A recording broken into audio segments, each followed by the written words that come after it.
ஸ்டாலின் இல்லைன்னா அவ்வளவுதான். இந்தியா கூட்டணிக்குள்ள திருப்பியும் பூகம்பம் கிளம்ப தொடங்கி இருக்குது. ராகுலுக்கு செக் வைக்க தொடங்கி இருக்கிறாங்க. குறிப்பா சொல்லணும் அப்படின்னா அகிலேஷ் யாதவும் மம்தா பானர்ஜியும் அழுத்தம் அதிகமாக கொடுத்துட்டு இருக்காங்க அப்படிங்கிற மாதிரி சொல்றாங்க. இந்த இடத்துல இக்கட்டான ஒரு சூழ்நிலையில ராகுல் காந்தி இருக்கிறார். இவர் என்ன முடிவை எடுக்க போகிறார்? அதே நேரத்தில் மூன்றாவது அணிக்கான முயற்சிகள் அப்படிங்கிறது தொடர்ந்து நடந்துகிட்டே இருக்குது. குறிப்பாக சிஜேபியை மையப்படுத்தி சிஜேபியினுடைய ஆதரவை பெறணும் அப்படிங்கிறத நோக்கி மூன்றாவது அணி கொண்டு போகணும் அப்படிங்கிறதுக்காக மாநில கட்சிகள் எல்லாம் ஒன்று திரள முயற்சிகள் நடந்துட்டு இருக்காங்க. குறிப்பாக அகிலேஷ் யாதவ், ஸ்டாலின் அவர்கள், அரவிந்த் கெஜ்ரிவால் போன்றவர்கள்லாம் முதன்மையான தலைவர்களாக அந்த மூன்றாவது அணியில் இருக்க போறாங்க அப்படிங்கிற மாதிரியான பேச்சு நேஷனல் மீடியாக்களை பேச தொடங்கி இருக்கிறாங்க. இது தொடர்பாக தான் இந்த வீடியோ முழுதும் பேச போறோம். வாங்க பார்க்கலாம். வணக்கம் மக்களே, நான் உங்கள் மது, கோப்பாசையிலிருந்து.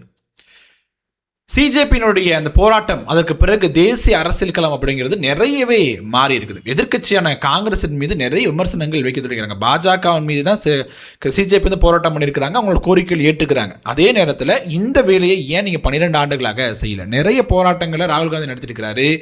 பாரத் ஜோடோன்னு யாத்திரை போனார், ஓட்சோரின்னு பிரச்சாரம் பண்ணார். ஆனால் எதுவுமே எடுபடலை. ஆனால் மாணவர்களாக ஒன்று திரண்டு, ஒரு குறிப்பிட்ட தலைவர்கள் கிடையாது, பெரிய ஒரு இது அரசியல் பின்புலம் கிடையாது, எல்லாம் ஒன்று கூடி நின்று பாஜக அப்படிங்கிற மிகப்பெரிய ஒரு மலையை சாய்ச்சிருக்கிறாங்க. இதை வந்து காங்கிரஸால் செய்ய முடியல அப்படிங்கிறது அவர்கள் மீது வைக்கக்கூடிய மிக முக்கியமான விமர்சனமாக இருக்குது. இதே நேரத்தில் 2014 2029 ஒப்பிட்டு பார்க்கும்போது கூட காங்கிரஸிற்கு, அதாவது பிரதமர் வேட்பாளராக ராகுல் காந்தி ஏற்றுக்கிறதுக்கு காங்கிரஸ்குள்ளேயே வந்து ஒரு எதிர்ப்பு குரல் அப்படிங்கிறது இருந்துச்சு. 2024 பொறுத்த வரைக்கும் மாநில கட்சிகளாக இருந்த மம்தா பானர்ஜியாக இருக்கட்டும், அகிலேஷ் யாதவாக இருக்கட்டும், உத்தவ் தாக்கரேயாக இருக்கட்டும், இன்னும் நிறைய பேர், அரவிந்த் கெஜ்ரிவால் போன்றவர்கள்லாம் ராகுல் காந்தி வந்து ஒரு பிரதமர் வேட்பாளராக ஏற்றுக்கொள்ள அப்படிங்கிற ஒரு விஷயம் இருந்துச்சு. எதற்காக இருந்துச்சு அப்படின்னா இது போன்ற விஷயங்கள் தான். அதாவது ஒரு முன்னெடுத்து போட விதம் அப்படிங்கிறது சரியில்லை, ஒரு கூட்டணி ஒருங்கிணைச்சு கொண்டு போட மாட்டேங்கிறாரு, இல்லோட மாநில கட்சிகளோட ஒருங்கிணைப்பு இல்லை. குறிப்பாக சொல்லணும் அப்படின்னா பீகாரில் தேஜஸ்வியாக கூட அந்த கூட்டணி பிரச்சனைகள் ஏற்பட்டதாக இருக்கட்டும், தேர்தல் நேரத்தில் சிலப்பட்ட தவறுகள் அப்படிங்கலாம் முன்கூட்டி சுட்டி காட்டுறாங்க. அதே மாதிரி தான் இப்போ திமுகவுடன் நடக்கக்கூடிய அந்த மோதல் அப்படிங்கிறது. ஏன்னா இந்தியா கூட்டணி கூட்டத்தை முதல்ல ஸ்டாலின் அவர்கள் தமிழ்நாட்டில் கூட்டுறார். அதற்கு பிறகு பல்வேறு மாநில கூட்டணும் அப்படின்னு முடிவெடுக்கப்படுது. அதற்கு பிறகு தான் அதோட வீரியம் அப்படின்னு அதிகரிக்குது. இதெல்லாம் 2024 தேர்தலுக்கு முன்பாக நடந்துச்சு. ஸோ அப்படிப்பட்ட திமுகவை நீங்கள் வந்து வெளியேற்றிருக்கிறீங்க. இப்போ மம்தா பானர்ஜியும் அகிலேஷ் யாதவும் வைக்கக்கூடிய முக்கியமான ஒரு விவாதம் என்னவா வைக்கிறாங்க அப்படின்னா, ராகுல் காந்தி தலைமையில் உருவாக்கப்பட்ட இந்த இந்தியா கூட்டணி அப்படிங்கிறதே பாஜகவுக்கு எதிராக இருக்கணும் அப்படிங்கிறது தான். ஆனால் பாஜகவுக்கு எதிராக மிக முக்கியமாக தேசிய அளவில் களமாடிய கட்சியாக திமுக இருக்குது. இப்போ வரைக்கும் பாராளுமன்றத்தில் களமாடிட்டு இருக்கிறாங்க. அப்படி இருக்கக்கூடிய கட்சி எதற்காக நீங்கள் வெளியேற்றணும் அப்படிங்கிற மிக முக்கியமான கேள்வி. அதாவது இந்தியா கூட்டணி அப்படிங்கிற ஒன்று இருக்குது. அந்த கூட்டணிக்குள்ளே நீங்கள் வந்து யார் வரணும் யார் வரக்கூடாது அப்படிங்கிறது எப்படி நீங்கள் தனிப்பட்ட முறையில் முடிவெடுக்க முடியும்? எங்களுக்கு ஸ்டாலின் இருக்கணும், ஸ்டாலின் அவர்கள் வந்து கூட்டணிக்குள் இருக்கணும் அப்படிங்கிற ஒரு அழுத்தம் வந்து அகிலேஷ் யாதவ் தரப்பிலிருந்து மம்தா பானர்ஜி தரப்பிலிருந்து அழுத்தமாக கொடுக்கப்பட்டது அப்படின்னு சொல்கிறாங்க.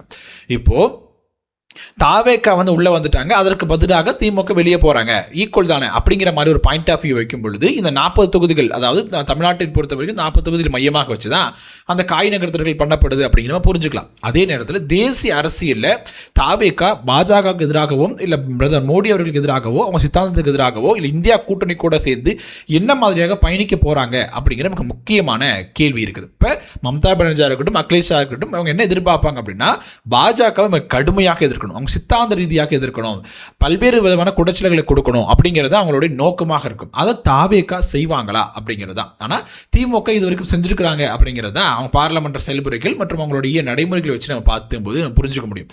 அப்படி இருக்கும்போது அந்த இடத்தை எப்படி தாவேக்காவில் ஃபில் பண்ண முடியும்? நீங்கள் வந்து ஒரு குறிப்பிட்ட ஒரு மாநிலத்திற்கு அடிப்படையாக வச்சு ஒரு அரசியலுக்காக நகர்த்துறீங்க.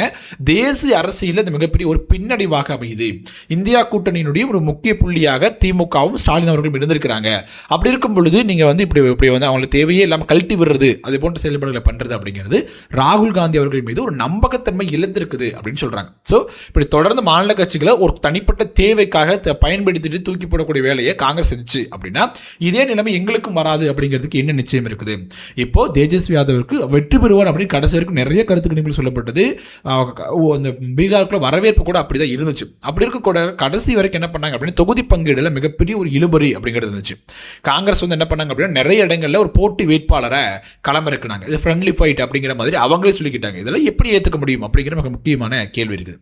இப்போது தமிழ்நாட்டு தேர்தலை பொறுத்த வரைக்கும் தேர்தல் முன்பு வரைக்கும் கூட காங்கிரஸ் 2-3 குழுக்களாக பிரிஞ்சு ஒரு குழு பார்த்தீங்கன்னா தேர்தல் வேலையை பார்த்தாங்க, இன்னொரு குழு தேர்தல் வேலையை எப்படிலாம் கெடுக்கணும் அப்படிங்கிறதுக்காக பார்த்தாங்க, இன்னொரு குழுக்கு வந்து கூட்டணி கட்சிக்குள்ளேயே குழப்பத்தை ஏற்படுத்தணும் அப்படிங்கிற வேலையை பார்த்தாங்க, கூட்டணி கட்சிகளையும் விமர்சனம் செஞ்சு பேசக்கூடிய வேலைகளை பார்த்துக்கிட்டு இருந்தாங்க அப்படின்னு நம்மளால பார்க்க முடியும். ஸோ இது போன்ற ஒரு நடைமுறையை பின்பற்றினீங்க அப்படின்னா எப்படி மாநில கட்சிகள் உங்களை நம்பி அரசியல் பண்ணுவாங்க அப்படிங்கிறது. தேசிய அரசியலான அரசியலில் உங்களோட ஒன்றிணைந்து நிற்கணும் அப்படின்னா மாநில அரசியலில் காங்கிரஸ் கட்சி சில விட்டு கொடுத்து போக வேண்டிய கட்டாய சூழ்நிலை இருக்குது.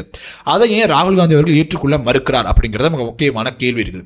இப்போது காங்கிரஸ் கட்சியினுடைய மூத்த தலைவர்கள், இதுக்கு ஒரு 10 ஆண்டுகளுக்கு முன்பாக இருந்த தலைவர்கள், இருக்கக்கூடிய தலைவர்கள் அப்புறம் தான் அரசியல் நிலைக்கும் இப்போ இருக்கக்கூடிய அரசியல் நிலைக்கும் ரொம்பவே மாறி போயிருச்சு அப்படிங்கிறத மிக முக்கியமான குற்றச்சாட்டாக வைக்கிறாங்க. ஏன் அப்படி சொல்கிறாங்க அப்படின்னா, ராகுல் காந்தி தன்னை சுற்றி ஒரு வளையத்தை வச்சிருக்கிறாரு, அது சில நபர்கள் அந்த வளையத்துக்குள் இருக்கிறாங்க, அவங்க என்ன சொல்கிறாங்களோ அதை தான் வேத வாக்காக ராகுல் காந்தி எடுத்துக்கிட்டு செஞ்சுட்டு இருக்காரு ஒழிய அவர் நேரடியாக அவரால் களத்தில் இறங்கி பணியாற்ற முடியல அப்படிங்கிற ஒரு குற்றச்சாட்டு வைக்கிறாங்க. அதனால தான் காங்கிரஸ் கட்சியில் கூட ஒரு குரல் இருந்திருக்குது, நீங்கள் வந்து போயிட்டு இந்த பாரத் ஜடோ யாத்திரை, மக்கள் யாத்திரை, மக்களை சந்திக்கிறது, அது மாதிரி வேலைகளை நீங்கள் பண்ணுங்க. இன்னொரு பக்கம் பிரியங்கா காந்தி கட்சியை பார்த்துக்கிட்டோம், கட்டமைப்பு பலத்தை அவங்க பார்த்துக்கிட்டோம் அப்படிங்கிறது அவங்களோட கோரிக்கையாக இருக்குது. ஏன்னா அவனுக்கு கொடுக்கப்பட்ட வாய்ப்புகள், பிரியகாந்திக்கு கொடுக்கப்பட்ட வாய்ப்புகள் அப்படிங்கிறது ரொம்ப ரொம்ப குறைவு தான். உத்தரப்பிரதேசத்தில் கொடுக்கப்பட்டது, ஹரியானாவில் கொடுக்கப்பட்டது, அஸ்ஸாமில் கொடுக்கப்பட்டது போன்ற விஷயங்கள்லாம் பேசணும்.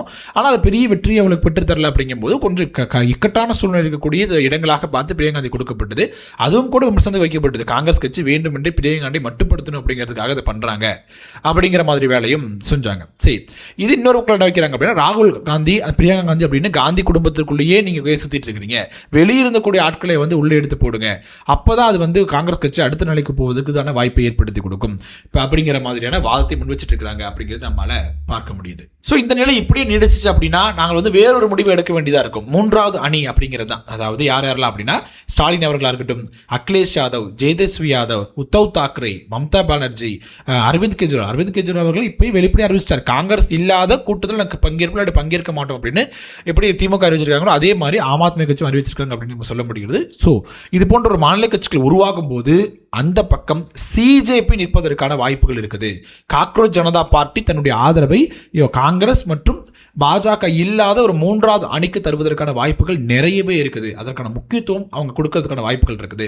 ஒருவேளை சிஜேபியே ஒரு அரசியல் கட்சியாக மாறும் அப்படிங்கிற மாதிரியான கோஷங்கள் எடுக்க தொடங்கியிருக்கு. ஏன் அப்படின்னா இப்போ சிஜேபி போராட்டத்தை வாபஸ் வாங்கினதுக்கு அப்புறம் சிஜேபியினுடைய பல்வேறு மாநிலங்களில் இருக்கக்கூடிய ஒருங்கிணைப்பாளர்கள் வந்து பல்வேறு வழக்குகளை கைது பண்ணிட்டு இருக்காங்க அப்படிங்கிறது நம்மளால பார்க்க முடியுது. ஸோ இதற்கான எச்சரிக்கைகள் விடுக்கப்பட்டிருக்கிறது. இப்போ கூட பஞ்சாப்ல எங்களை போராட்டம் தொடர போகிறோம் அப்படிங்கிற மாதிரி அறிக்கைகள் விட்டுட்டு இருக்காங்க. விவசாயிகளோடு சேர்ந்து போராட்டம் பண்ணுவோம் அப்படிங்கிற மாதிரி அறிக்கை விட்டுறாங்க. அபிஜித் தீப்கே வெளிப்படையாக ஆங்காங்கே என்ன பண்ணிட்டு இருக்காரு, அரசியல் சார்ந்த கருத்துக்களை பதிவு பண்ணிட்டே இருக்கிறார். ஸோ இதெல்லாம் ஒரு சிம்டம்ஸாக எடுத்துக்கலாம் அப்படின்னு சொல்றாங்க. அதாவது பொலிட்டிக்கல் பார்ட்டியாக சிஜேபி அப்படிங்கிற போது மாறும் பொழுது அது மிகப்பெரிய ஒரு தாக்கத்தை ஏற்படுத்தும் அப்படின்னு சொல்லலாம். ஏன்னா நேரடியாக அவங்க களத்துக்கு போக வேண்டிய அவசியமே கிடையாது. அவங்க மிகப்பெரிய சோசியல் மீடியா பலம் அவங்களுக்கு இருக்குது, மிகப்பெரிய இளைஞர்கள் சப்போர்ட் அப்படிங்கிறது அவங்களுக்கு இருக்குது. இப்போ இந்த இளைஞர்கள் நேரடியாக விவசாயிகளோடு சேர்ந்து ஒரு போராட்டம் நடத்துறாங்க அப்படின்னா அது மிகப்பெரிய ஒரு வீரியமிக்க போராட்டமாக இருக்கும். அது பாஜக எதிர்ப்பு குரலை அப்படிங்கிறது மிக வலுவாக ஏற்படுத்தும் அப்படிங்கிறது தான் கணக்குகளாக இருக்குது. ஸோ அப்படி ஏற்படுத்தக்கூடிய குரலை வந்து நம்ம ஏன் காங்கிரஸ் இருக்கு, அதாவது நம்மளை மதிக்காத, நம்ம சொல்வதை கேட்காத காங்கிரஸ் இருக்கு, அதை பயன்படுத்தணும் அப்படிங்கிறது தான் 3வது அணி உருவாக வேண்டும் அப்படின்னு நினைக்கக்கூடிய கட்சிகளுடைய நோக்கமாக இருக்குது. ஸோ அந்த எதிர்ப்பு குரலை வந்து நேரடியாக 3வது அணியாக ஒன்று உருவாக்கி அதில் கொண்டு வந்து வச்சுட்டோம் அப்படின்னா நமது அரசியலை நம்ம தெளிவாக செய்ய முடியும், மாநிலம் சார்ந்த அரசியலை நம்ம பண்ண முடியும். அதே மாதிரி ரீஜனல் லீடர்ஸ்க்கு வந்து ஒரு மிகப்பெரிய ஒரு பலம் அப்படிங்கிறது தேசிய அரசியலில் கிடைக்கும் அப்படிங்கிறத நோக்கி பயணிக்கிறாங்க. இதற்கு முக்கியமான காரணமாக என்ன சொல்றாங்க அப்படின்னா ராகுல் காந்தியினுடைய அந்த அணுகுமுறை அப்படிங்கிறத சொல்றாங்க. அப்புறம் இந்தியா கூட்டணி அப்படிங்கிறது காங்கிரஸ் கூட்டணி கிடையாது, அது நிறைய கட்சிகள் இணைக்கப்பட்ட ஒரு கூட்டணி. அங்கே ஒரு முடிவு எடுக்கணும் அப்படிங்கன்னா அனைத்து கட்சிகளுடைய ஆதரவையும் பெற்று தான் முடிவெடுக்கவே ஒழிய தனிப்பட்ட முறையில் காங்கிரஸ் கட்சியை ஒரு முடிவு எடுக்க முடியாது அப்படிங்கிறது தான் முக்கியமான கோரிக்கையாக இருக்குது. இதுக்கு முன்பாக பிரதமர் வேட்பாளராக ராகுல் காந்தி அறிவிச்சவரே வந்து ஸ்டாலின் தான். அப்படி முக்கியத்துவம் கொடுத்த ஒரு நபர் ஒரு கட்சியை வந்து நீங்கள் தேவையில்லாமல் வெளியேற்றீங்க அப்படிங்கிறது மற்ற மாநில கட்சிகளுக்கு ஒரு பயத்தை ஏற்படுத்துது. இதே மாதிரி தான் எங்களையும் ஒரு கிள்ளுக்கீரை போல பயன்படுத்தி தூக்கி போட்டுருவீங்களோ அப்படிங்கிற ஒரு முக்கியமான கேள்வியை கேட்டுட்டு இருக்காங்க. அப்படின்னும் இதற்கு ராகுல் காந்தி என்ன முடிவு எடுக்க போகிறார், இந்தியா கூட்டணி தொடருமா இல்லை 3வது அணி உருவாகி அதன் பக்கமாக சிஜேபி நின்றுச்சு அப்படின்னா மிகப்பெரிய ஒரு மாற்றத்தை வந்து தேசிய அரசியல் ஏற்படுவதற்கான வாய்ப்பு இருக்குது. இதே நேரத்தில் இன்னொரு பக்கம் வந்து பாஜக எதிர்ப்பு குரல் அப்படிங்கிறது காங்கிரஸ் தலைமையிலான கூட்டணி இன்னொரு 3வது அணி அப்படி 2வது பிரியும் பொழுது அது வெற்றி வாய்ப்பு வந்து பாஜகவுக்கு தான் கொடுக்கும் அப்படிங்கிற மாதிரியான ஒரு பார்வையை முன் வச்சுட்டு இருக்காங்க. ஸோ இப்படிலாம் இருக்கும் பொழுது தேசிய அரசியல் அப்படிங்கிறது ரொம்ப ரொம்ப விறுவிறுப்பாக போயிட்டு இருக்குது. இன்னும் எலெக்ஷனுக்கு 3 ஆண்டுகள் இருக்கக்கூடிய இந்த நிலையில் கூட இப்போவே கூட தேசிய அரசியலுடைய அரசியல் காய் நகர்த்தல்கள் அப்படிங்கிறது நிறைய மாற்றங்கள் கொண்டுட்டு இருக்கு. ஏன் அப்படின்னா இந்த சிஜேபியினுடைய மாணவர் இயக்கங்களுடைய இந்த மிகப்பெரிய போராட்டத்தினுடைய வெற்றி அப்படிங்கிறதா இதை பயன்படுத்திக்க வேண்டும் அப்படிங்கிறது எதிர்க்கட்சிகள் காய் நகர்த்திட்டு இருக்காங்க. ஆனால் மொத்தமாக தூக்கி காங்கிரஸ் தலைமையிலான ராகுல் காந்திக்கு கொடுக்கக்கூடாது அப்படிங்கிறது தான் அவங்களுடைய நோக்கமாக இருக்குது. அதை நோக்கி தான் காய்களும் நகர்த்தப்பட்டு இருக்கு அப்படின்னு நம்ம சொல்லலாம். ஓகே மக்களே, நான் வீடியோவோட இறுதி பகுதிக்கு வந்துட்டோம். இந்த தேசிய அரசியல் காய் நகர்த்தல்கள் பற்றி உங்களுடைய கருத்துக்கள் என்ன? எந்த மாதிரியான மாற்றங்கள் ஏற்படுவதற்கான வாய்ப்புகள் இருக்குது? நீங்கள் என்ன விரும்புகிறீங்க? அதாவது 3வது அணி வந்து மாற்றத்தை ஏற்படுத்தும் பொழுது அது நன்றாக இருக்கும் அப்படின்னு நினைக்கிறீங்களா? இல்லை காங்கிரஸ் இருக்கக்கூடிய இந்தியா கூட்டணியே ஆட்சி பண்ணட்டும் அப்போ தான் சரியாக இருக்கும்னு நினைக்கிறீங்களா? இல்லை பாஜக தாங்க வரப்போகுது, இவங்க ரெண்டை இப்படி அடிச்சுட்டே கிடக்க வேண்டியதான், திருப்பி பாஜக ஜெயிக்க போகுது அப்படின்னு நினைக்கிறீங்க? உங்களோட கருத்துக்கள் என்ன அப்படிங்கிறத கமெண்ட் செக்ஷன் சொல்லுங்கள். வீடியோ பிடிச்சிருந்துச்சு அப்படின்னா லைக் பண்ணுங்கள், ஷேர் பண்ணுங்கள். கோபாஸ் யூடியூப் சேனலை சப்ஸ்கிரைப் பண்ணிக்கோங்க. தொடர்ந்து பேசுவோம். நன்றி.